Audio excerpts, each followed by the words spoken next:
Those are some beautiful fall colors, y'all.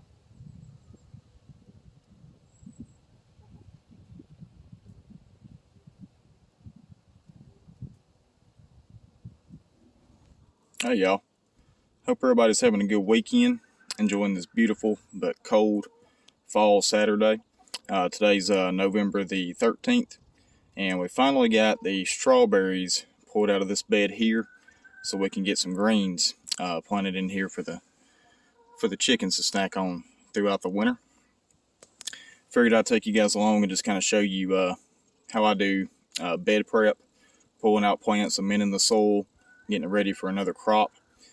Basically, all I've started doing here is, after I pulled out all the strawberries, I take my weed remover tool here, and I'll just kind of go through, scoop up any of the weeds that I can see. Now, a lot of these, after I dig them out, I'm just going to leave them on top of the bed here.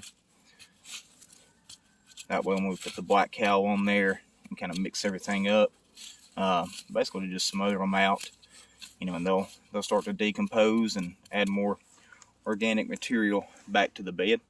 Now, after I get all these weeds pulled out, I'm going to take and put down a granular fertilizer, triple 13, and then on top of that, I'll put in the black cow manure. Would like to use some of our chicken manure if it were ready yet, but it's not. It's still got to cook a little bit, and we'll just mix it in and then start making our rows and furrows for our greens. Put some seeds in there. So let's see if I can get this thing amended, and I'll show you what it looks like after I'm done.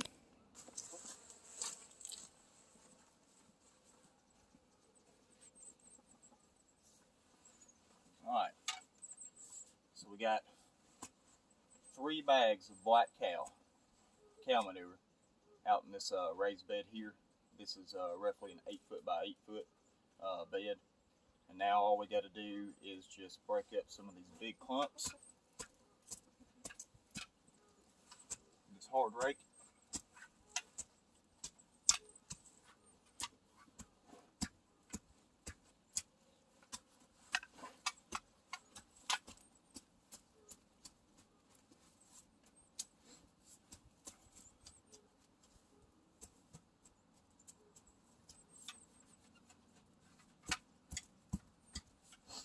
Spread it out, put our fertilizer in there, and just run over it with a rake, mix it in.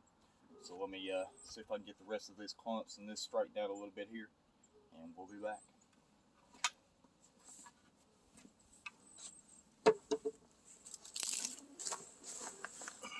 So the next step here is to mix in this granular fertilizer, this triple 13, with the black cow manure here, and just rake it in, not too deep, just a few inches or so. One thing I'd like to say, a lot of people make this mistake, I did too, till I knew better. When you try to mix in your fertilizer, your manure, whatever you're using to amend your soil into your actual beds, the dirt itself, don't rake it in too deep. One thing you got to think about is when the water hits that, it's going to push the fertilizer deeper down. That way it'll get to the roots of the plant so the roots can take up the nutrients from it. Well, if it gets washed too far down, especially if you're doing direct seeding or even transplants, well, your roots will never be able to catch up to the fertilizer. So yeah, just rake it in gently, just a few inches, smooth it out. So let me get this put in here, and we'll be back shortly.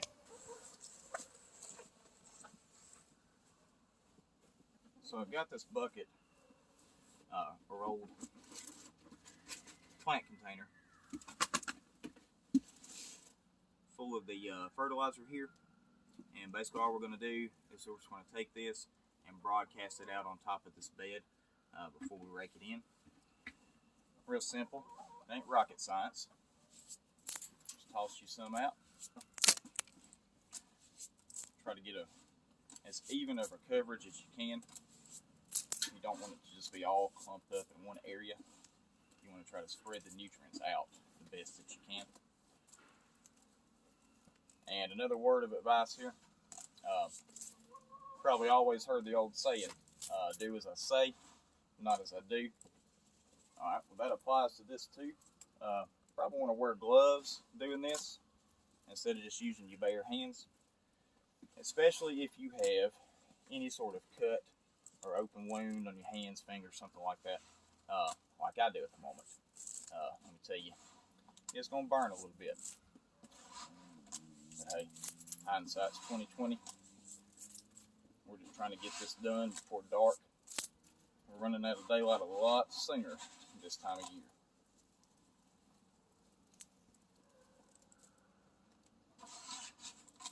Now, another thing I'll say to y'all, you know, this is not the only way to amend your beds. There's a lot of ways out there. One of the most popular is the old traditional tilling the stuff in.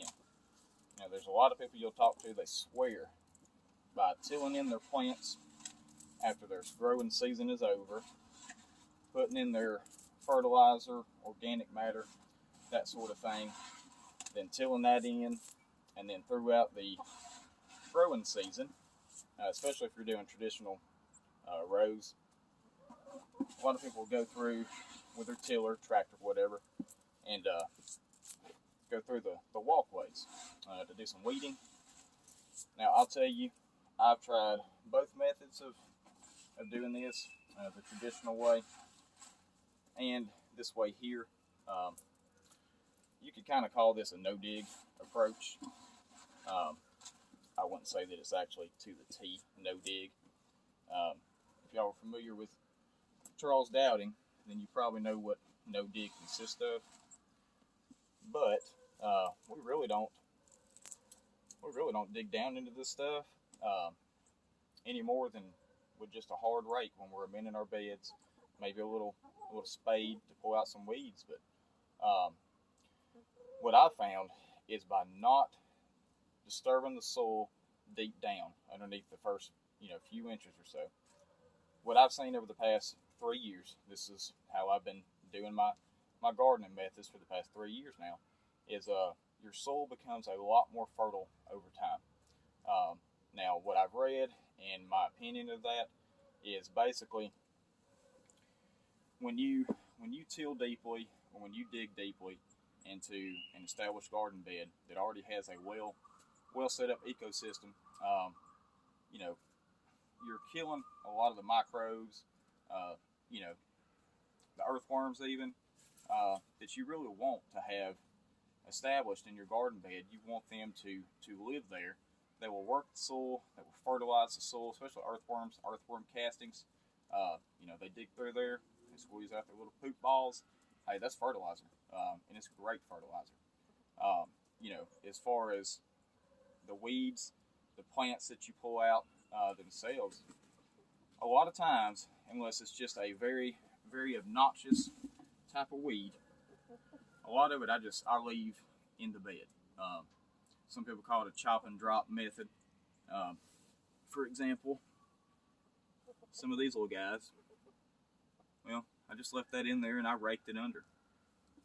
And what this will do is break down and create organic matter, fertilizer, if you will. That's free. And it's one less step that you have to take as far as getting your beds prepped and ready, pulling out all the weeds and disposing of them. Unless you want to, you can put it in a compost pile. We do a lot of that as well. Some things you just don't want to chop and drop here. Crabgrass, that sort of thing. Now, I'll go ahead and just dispose of it. But, alright, get this raked in here before dark, hopefully. And we'll be back.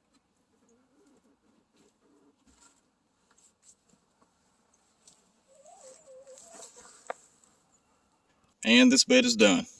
That's all there is to it, y'all. Real simple way to get your beds prepared and amended in between plantings. Put some nutrients back in there. That's it's not really hard on your back, and definitely save you some time.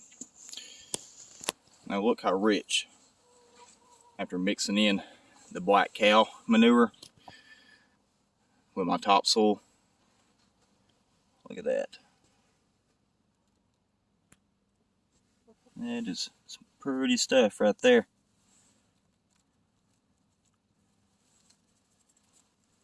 Now, like I said earlier, I only mixed in the granule fertilizer, probably about 2 or 3 inches. Really don't want to go any deeper than that. I want to make sure that the fertilizer is still up top when we get our plants established in here, so the roots can definitely take up that fertilizer, get those nutrients. But hey, it's not rocket science, and it definitely works. Now, running out of daylight here, and we're getting down to 29 degrees tonight, and I still have a little bit of prep work to do to keep some pipes from busting. Definitely need to take care of that. But I wanted to talk to y'all a little bit about fertilizer and manure, and really why I decided that this is the way for me when it comes to amending our beds. So give me just a minute, I'll be back.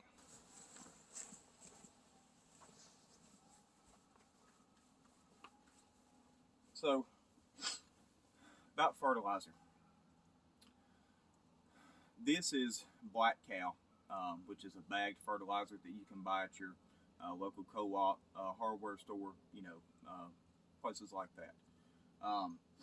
It's aged, and what I'll tell you, there is a difference between aged manure and not aged manure.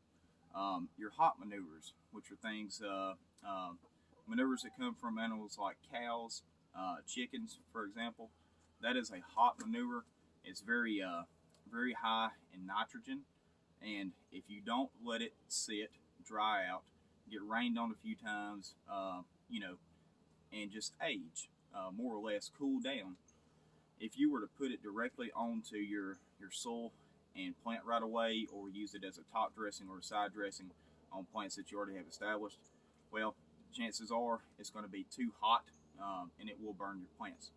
Same way as mixing a liquid fertilizer too strong and spraying your plants, and you wind up getting damage from that. Now, as I said earlier, we do use our chicken manure in our compost pile, but we don't really have a scientific approach to that. We pile it up, get it about 4 or 5 foot tall with all of our other organic matter, and I try to flip it as often as I can to get it heated up and cook it, is what I call it, to make usable compost with chicken manure that's already been aged. You can use, as far as cold manures, rabbit manure is great, really good stuff. You can also use goat manure, that sort of thing, and just put it directly on top of your soil, rake it in. Don't have to worry about burning your plants. But we don't have a cow, and I don't have my chicken manure ready, so we had to go buy some cow poo-poo, which is fine. I've used this stuff before and it works great. Now, the other thing I'd like to say is something I touched on a little bit earlier, as far as traditional methods of amending your beds, weeding your beds, that sort of thing. Why I chose, after trying both methods, to do it this way. Well, a lot of y'all are probably like me. You work a full-time job, you have a family to take care of, run a business, and your time is fairly limited. Basically, you go to work, you come home, and you go back to work until it's time to wake up the next day and go back to work. So you have to try to experiment, do your research. I like to read, so a lot of this is stuff that I read from different people, different growers, different gardeners, that I took a little piece of advice from here and there and tried it and figured out, what I think works the best for the time and effort that I have to put into it. And that's really all it's about, is you're going to get out of this what you put into it. So try not to work harder. Try to work smarter. Now, I have been guilty myself before of working harder before I got smarter. But, this is a very quick and very effective way of putting nutrients and minerals back into your soil in between plantings, or just rejuvenating an old bed that has not had anything growing in it for quite some time. This will spark that life back up. Now, as far as frequency, as far as how often we amend these beds, we do it twice a year. We do it in the spring when we pull out our fall and winter crops.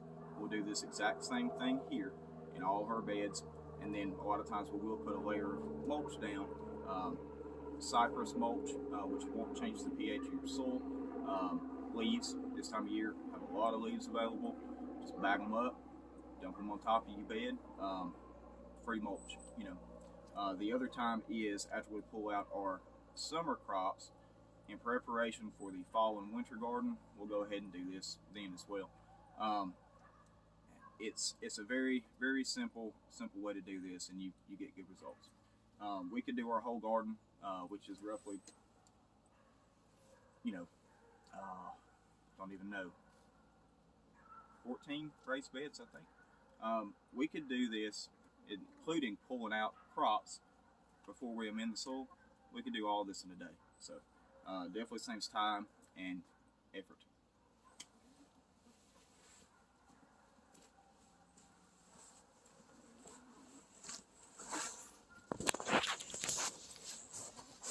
So the girls are telling me it's bedtime. It's getting dark out here. But I hope y'all enjoyed this video. Hopefully it was some good information for some of you guys. Maybe some things you've been thinking about as far as, different methods of getting your beds ready. And also being able to save time and have an effective result from your fruits of your labor, so to speak. But anyway, y'all, as always, thank you for watching. We'll see you next time.